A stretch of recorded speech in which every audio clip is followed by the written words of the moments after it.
ल आज हामी नुनिलो पानी खाने ठाउँ आइपुगेका छौँ।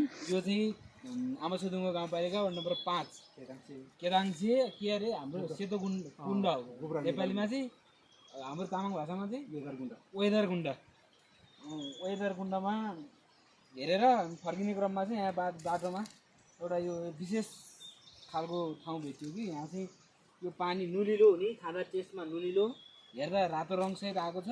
अब यो चाहिँ फेरि विशेष आयुर्वेदिक औषधि भएको पानी अलि यता कान नसुन्ने, मान्छे नबोल्ने, अनि अर्को ग्यास्ट्रिकको औषधि भन्नु भने के हो भनिदिनु त हजुर। ग्यास्ट्रिकको औषधि हुन्छ यो पानी खाएपछि। अनि त्यसपछि जुन 2-3 वर्षसम्म बोल्नु नसक्ने बच्चाहरूलाई यो पानी खुवाएपछि बोल्ने सुरु हुन्छ अनि राम्रोसँग बोलचाल हुन्छ। अनि त्यसपछि कान नसुन्नेहरूलाई चाहिँ यो पानी एक थोपा हालेर 2-3 चोटि सफा गऱ्यो भने कान सुन्ने काम पनि गर्छ।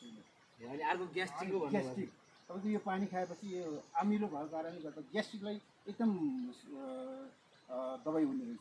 यो चाहिँ पुरै यहाँको पानीको स्ट्रक्चर झरेको ठाउँमा चाहिँ पुरै ढलान गरे जस्तै पुरा सेट भएको यो ठाउँ पुरै हामीले कमलो देखाएको छ, तर यो ढलान गरे जस्तो देखिन्छ। अब हामी आज विशेष ठाउँमा 2 घुर्का पानी पनि खाइयो।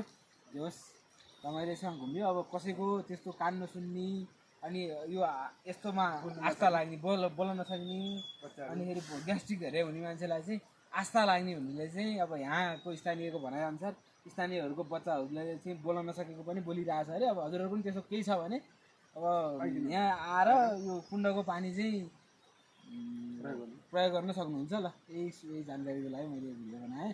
धन्यवाद।